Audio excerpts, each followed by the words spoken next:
हमारे देश में 2,70,000 पिछले 24 घंटों में कोरोना संक्रमित मिले हैं, लेकिन मुंबई और दिल्ली में रफ्तार थोड़ी सी कम हुई है। क्या ये अच्छे संकेत हैं? Doctor Naresh Trehan, doctor SK Sarin, doctor Rajesh Parekh लगातार हमारे साथ बने हुए हैं।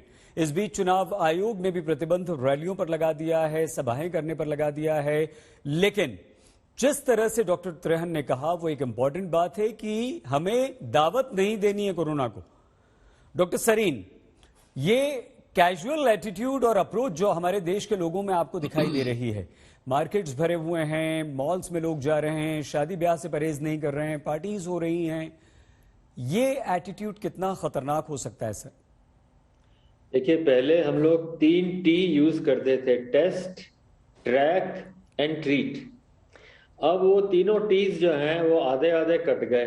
टेस्टिंग कम हो गई, ट्रैकिंग कम हो गई, ट्रीटमेंट ज्यादा है नहीं। तो लोग सोचते हैं हम कुछ है नहीं तो हम क्यों नहीं कर ले, पर वो ये भूल जाते हैं कि ओमिक्रॉन डेल्टा से भी करीब 13 गुना ज्यादा फास्ट स्प्रेड है, सुपर स्प्रेडर वायरस है, क्योंकि upper part of the throat में रहता है और जल्दी से स्प्रेड करता है।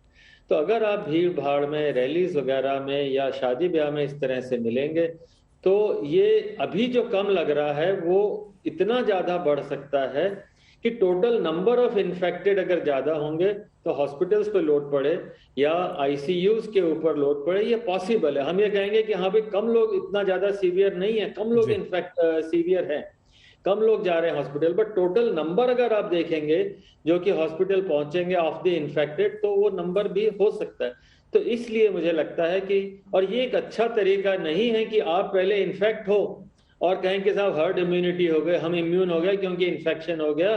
That is not a good way. तो इसलिए ये दोनों अप्रोच हमारे लिए कि भीड़ भाड़ में जाना, इन्फेक्ट होकर के इम्यूनिटी लेना एक उचित माध्यम नहीं है। हमें हर हालत के अंदर वैक्सीन लगवानी है। और वैक्सीन में दो प्रॉब्लम्स और हैं जो मैं ध्यान दिलाना चाहूंगा। अगर आप स्मोकर हैं या ओवरवेट या कोमॉर्बिडिटी है, डायबिटीज या वह, उनमें वैक्सीन की एफिकेसीज कम है। तो ऐसे लोग जो कि 60 से ऊपर हैं या कोमॉर्बिडिटी है या स्मोकर हैं, वो जरूर अपने बूस्टर लगवाएं और ध्यान रखें कि आप खुले में इस तरह से ना घूमें और ना मिलें।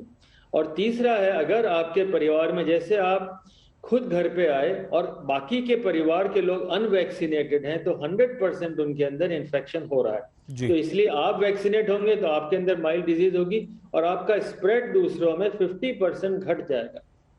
इसलिए सारे परिवार को वैक्सीनेट करा के रखें। ध्यान रहे, अभी यूके का जो डेटा है उसमें 1 ईयर से कम बच्चे, उनमें 40% के अंदर इन्फेक्शन पाया गया, जो कि 1 साल से छोटे हैं। तो इसलिए हमारे लिए एक प्रॉब्लम हो सकती है कि जब स्कूल खुले या स्कूल में जाने वाले बच्चों के अंदर, जिनमें हमारे पास अभी टीका बहुत लोगों में नहीं लगा है, उनके अंदर अगर इन्फेक्शन होने लग गया तो प्रॉब्लम है। आज 1 साल पूरा हुआ, हम बधाई देते हैं कि ये आज 1 ईयर भारत ने कंप्लीट किया 16 जनवरी से, पर अभी बहुत लंबा रास्ता है, miles to go before we sleep. बिल्कुल ठीक है सर। डॉक्टर पारिक, WHO ये कहता है कि हमें जो रिस्ट्रिक्शंस हैं उनमें कमी नहीं करनी है, अगर हम बढ़ाएं नहीं तो कम से कम उन्हें मेंटेन करें, और सेल्फ रेस्ट्रिक्शंस की तरफ भी उन्होंने कहा, क्योंकि वो इसे एक अदृश्य वायरस बता रहे हैं। ये असर हमारे देश पे क्यों नहीं डॉक्टर पारिक दिखाई दे रहा है? देखिए सही क्या है, यहाँ बंबई में भी बहुत लोग बातचीत करते हैं, मुझे फोन करते हैं कि देखो यूरोप में ऐसे हुआ है, हमको भी ये करना चाहिए।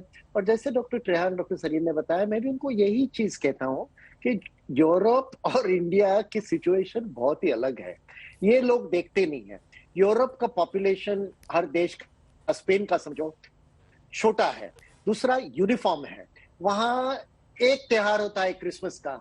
हमारा पॉपुलेशन बड़ा है, बहुत ही डाइवर्स है, यहाँ कितने त्योहार होते हैं साल में। और सबसे बड़ी बात यह है उनका इलेक्शन, एक छोटा इलेक्शन होता है। हमारा इलेक्शन हर स्टेट में इतनी पार्टियां हैं, इतनी धूमधाम से होता है, तो बहुत ही फर्क है। तो ये तो लोग सोचते नहीं है कि उन देशों में और हमारे में कितना फर्क है। दूसरी बात लोग नहीं देखते हैं कि हाँ, ये लोग बोले कि मास्क अभी नहीं पहनना चाहिए, लेकिन ये नहीं देखते हैं, जैसे अभी हमको डॉक्टर सरीन ने बताया, जो डेटा आ रहा है यूके में बच्चों में क्या हो रहा है, जापान में बच्चों में क्या हो रहा है, तो उसके ऊपर उनका ध्यान नहीं रहता है। जो वो समझना पाते हैं सिलेक्टिवली, अटेंशन देके, वो सोचते हैं कि जो हमारे लिए कन्वीनियंट है वो ही हमको करना चाहिए। इसी वजह से WHO सब लोग को बोल रहा है कि आपको रिस्ट्रिक्शन चालू रखने चाहिए, सावधान रहना चाहिए।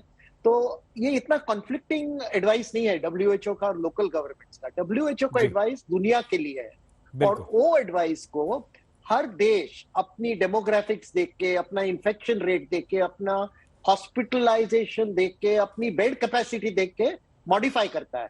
तो जो यूरोप कर रहा है, कोई एक छोटा देश स्पेन कर रहा है, उसके पीछे हम भागेंगे तो बहुत ही खतरनाक है सही।